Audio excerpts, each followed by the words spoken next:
Welcome to Good Goodbyes, the funeral facts podcast. We are really glad you found us. In this podcast, me, Simon, a funeral director, And me, Tina, I'm an independent celebrant. are going to discuss all things funeral in an informal space to demystify what happens when we say goodbye. Based on your questions and queries, Si and myself are two industry professionals that are going to chat through the hows, whats, and wherefores.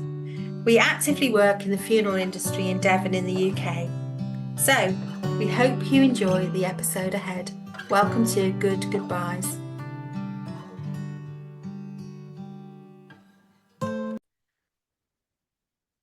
Hello, welcome to Good Goodbyes.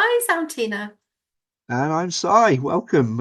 Thanks for joining us on this episode. And it's a bit of continuation of some of our previous episodes. We're going to talk about what happens on the day of the funeral. So we've talked about that first call, the meetings with the celebrant, and now we're on to what happens on the day, because it can be a bit of a mystery to people. Yeah, I think people quite worry about it, don't they? Do I have to do certain things? And I, and I think definitely your funeral director will guide you if through the step-by-step process. And often you're coming together as a family, so you've got each other to support, one another on the day as well, remember. This is the thing, it can be one of those occasions, weddings and funerals, where you are seeing family members that you may not have seen for a little while, as well as your own emotions. You've got that on top, so it's not necessarily just about the funeral itself. There's lots of things to consider, and that can be quite impactful for people. I think the emotion that ramps up to the day of the funeral is heightening anyway, and then to suddenly be faced with family that maybe you've not seen, and even if there's a large congregation, that outpouring of emotion and support can be overwhelming. Mm. And I do hear people say a lot of stuff like I'm dreading it or I can't wait till it's over. So those aren't unusual feelings. If you're having those kind of feelings or people are expressing themselves like that, I don't think it's unusual.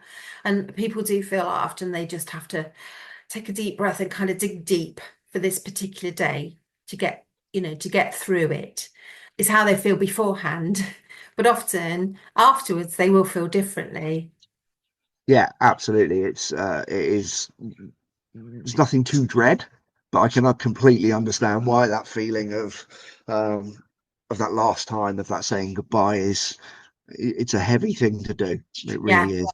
Like Tina said, your funeral director should be really, really supporting you on this. You should hear from them day before or day of to just check in with you, make sure you understand what's going on, run through those last details, because this process, this couple of weeks that you've been talking about all these things, does kind of blur into one once the focus comes down to the day and ultimately the hour.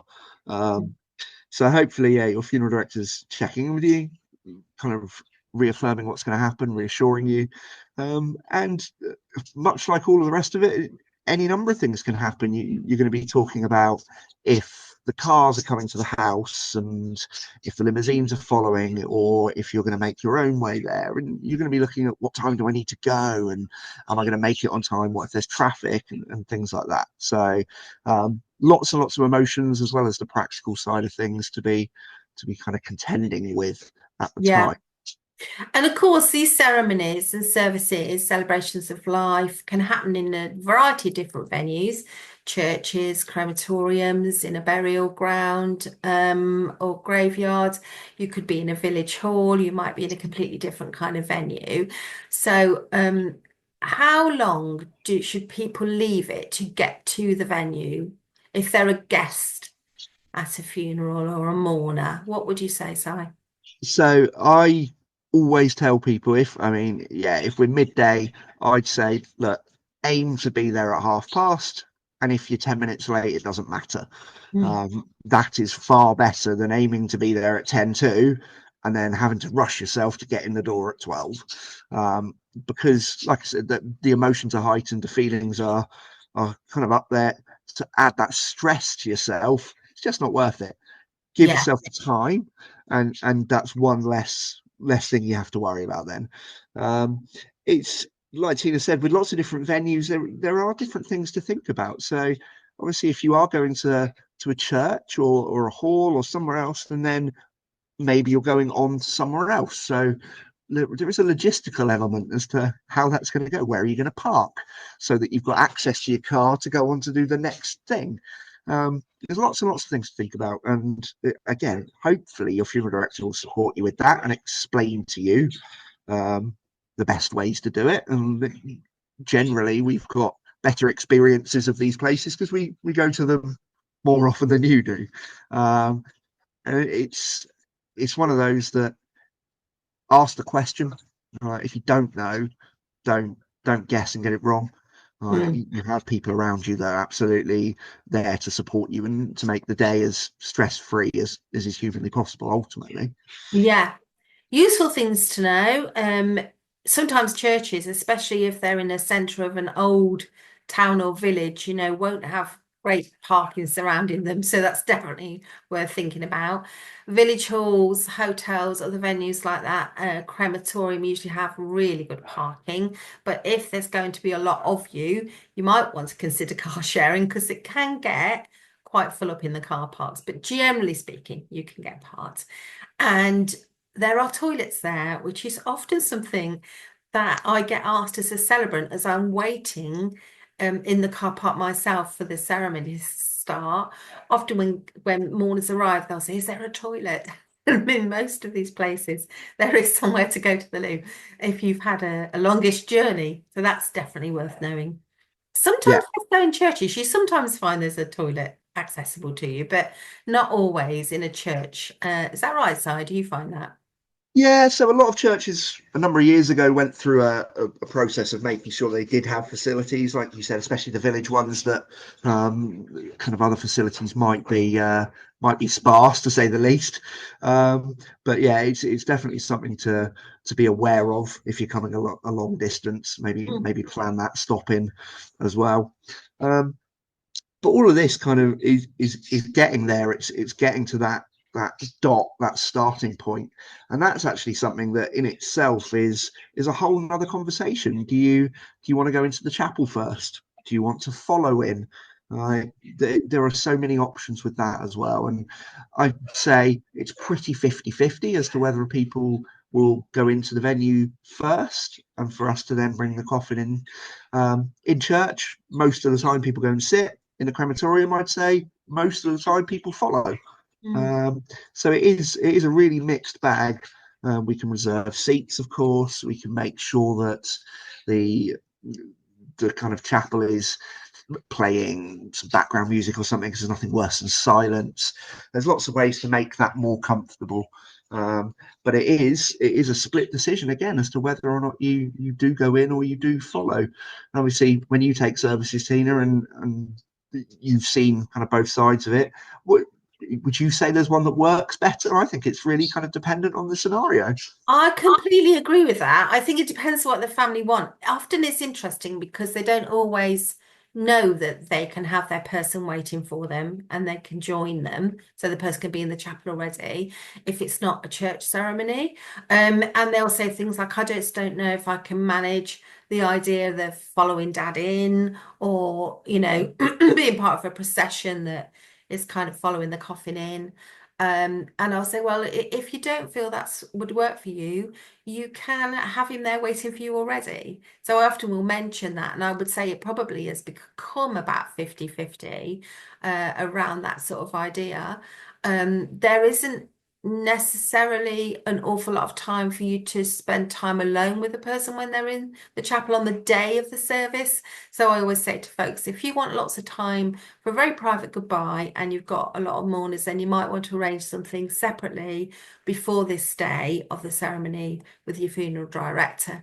And they've often got their beautiful chapels of rest and other places where that can happen, haven't they, Si? Yeah, absolutely, and it's something that's worth mentioning, that the chapel of rest, and people see it as a kind of a viewing chapel, and they come to see the loved one in a kind of open coffin. If that's not for you, then we can have a closed coffin in our chapel just for you to spend that time that you're not necessarily going to get on the day. And that's something that can be quite cathartic, even without the stress of potentially giving yourself a bad experience of visiting the chapel, because it's not for everyone. It's really, really not. But taking that out of the equation, but still being able to spend time in the presence of your person and be able to say what you want privately, it can be quite important, actually. Yeah. So on the day you arrive, if your officiant and your celebrant will be there. You ahead of you, the funeral director will check in with you all, and the coffin is in the hearse, and so it drives up to the entry of the place that you're going to have your service in. What happens next? So the funeral director should be making sure that the chapel is ready for you, that all the music is correct, the orders of service are in place if you're having orders of service. Once the coffin's there and the hearse is in front of the venue, it's then up to the funeral director to get the coffin into the venue, and that should be carried in wherever possible, and usually at shoulder height. So when I say at shoulder height, the coffin lifted, placed onto the shoulders by the pallbearers, and then taken into the chapel. Like Tina said, that's something that some people may not want to be a part of, may not want to see. So we can do that early, and we can go in before there's anyone there. But we would still do that. We would still go through the motions of what we do anyway, the respectful carry, the bow, all of the paying the respects to the deceased that we would do, whether there was 100 people or no people. And that's something that's really important to me personally. I'm sure there are other funeral directors do things in other ways, but that's absolutely something we do. And then from there, it will be kind of, if you're following, you'll be led in to take your seats, the entrance music will be playing, and then the funeral director at that point is going to hand over to your celebrant, your officiant, and hopefully, and I say hopefully because I know it really isn't always the case, hopefully that funeral director should then be sat in the room with you. They should not leave the building, and I am a huge believer in that, and I'm sure there'll be funeral directors that listening to this podcast that go, well, why not? Well, you don't need me at that point. Our job is not just to get you there, it is to see you through. Yeah. So I never leave the chapel, ever. I am there every second of it, at the back, making sure everything's going right. And if there's problems, fixing them. If there's people that are late, opening the door for them, because you need to be in the room to make sure that everything that's gone before comes together. And yeah, that may not be a popular opinion, but personally, and from some of the funeral directors I've worked with, that absolutely is what has to happen. And it's so encouraging to whoever's at the front of the room, officiating the service on behalf of the family, because you've got a colleague in that room with you who can help anyone who feels faint, who's going to enable everything to go smoothly as well as you are. So it feels more like teamwork when the funeral director remains in the room. And I like Si, know folks that do, know folks that don't. So Yeah. it's to me always much more encouraging when the funeral director professional team stay with you, because you never do exactly know what's going to happen. When the coffin arrives from a officiant's point of view, I have a habit of always going to just say my quick goodbye at the hearse. So I may or may not have met the person. If I haven't, I just go and take a moment to respect that they have that I'm officiating, and tell them that it's an honour and I thank them. And that just makes me feel settled into being ready to do something very special for that person and their family. So yeah, there we are. We're now in the building, and the music tends to end and settle, and then the service will begin, usually with a welcome. And sometime later, the service is completed, depending what you had in it. And the exit music begins traditionally, and you are invited as a congregation to say your goodbyes finally and to leave the room. And then you leave the venue, usually after a little bit of a chat outside and basically some hugs with one another. And you go on to whatever you're doing next, if you're doing anything next. Yeah, I am going to rewind just one step, because it's something that you will have the conversation every single time, as I do. The curtains at the crematorium. So the curtains can close around the coffin at the point of committal or at the end of the service, or they cannot. One thing I want to make really, really clear, and I've worked in a lot of crematoria around the country. The coffin doesn't go anywhere during the service. The coffin, that you do not see it go into a furnace, you do not see it disappear, doesn't happen. That is a movie thing. It is not the case, and it is not something to be worrying about or setting your mind on. That will not happen. Even if the curtains are closed, they're net curtains, you're still going to be able to see the coffin. It's just softer. Yeah. It's so important that people know that, Yeah. because it's asked so much. Yeah. The curtain issue and the coffin moving is 90% of the time I'm asked one or other of those questions. It always comes up. So thanks for rewinding us slightly, because it always comes up. And I actually asked that question: do you want the curtains to come round or not? Some people say yes, please. I say it's not a big, heavy voile velvet curtain. Like you say, it's a voile, soft kind of net curtain. You can still see the coffin and the flowers through it. Some people say, yes, I want that feeling of, closure in a literal sense. And some people say, no, thanks.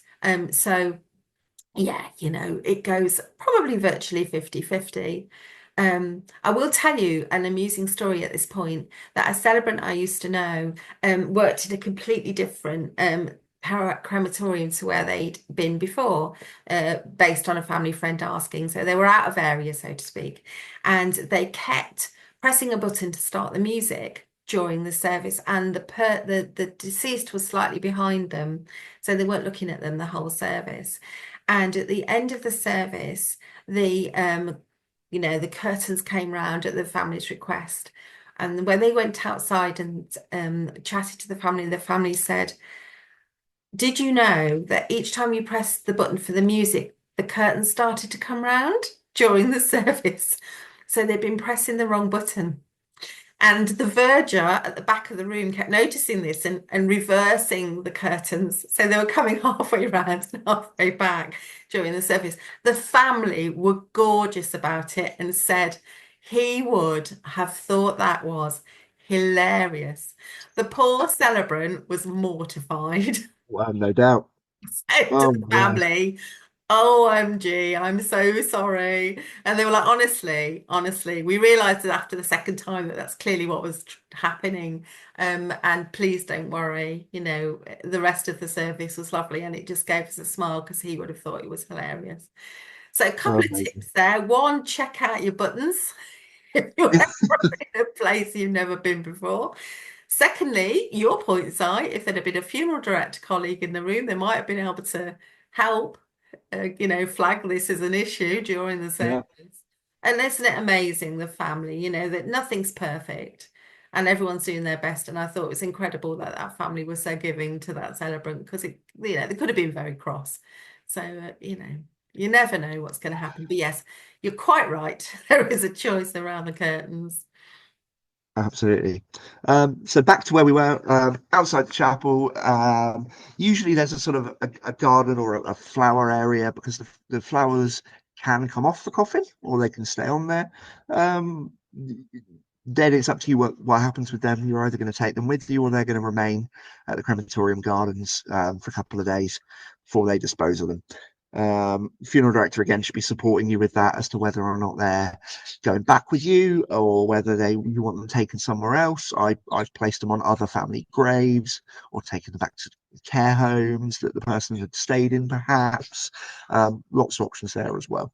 But yeah, that's kind of brings us to saying goodbye, sending you on your way to your wake, and raising a glass. And yeah, that's a very, very small window of time, really, in the grand scheme of things.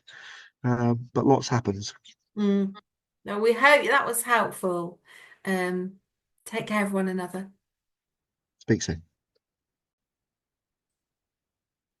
You've been listening to Good Goodbyes, the Funeral Facts podcast. Please do like, subscribe, comment, and share.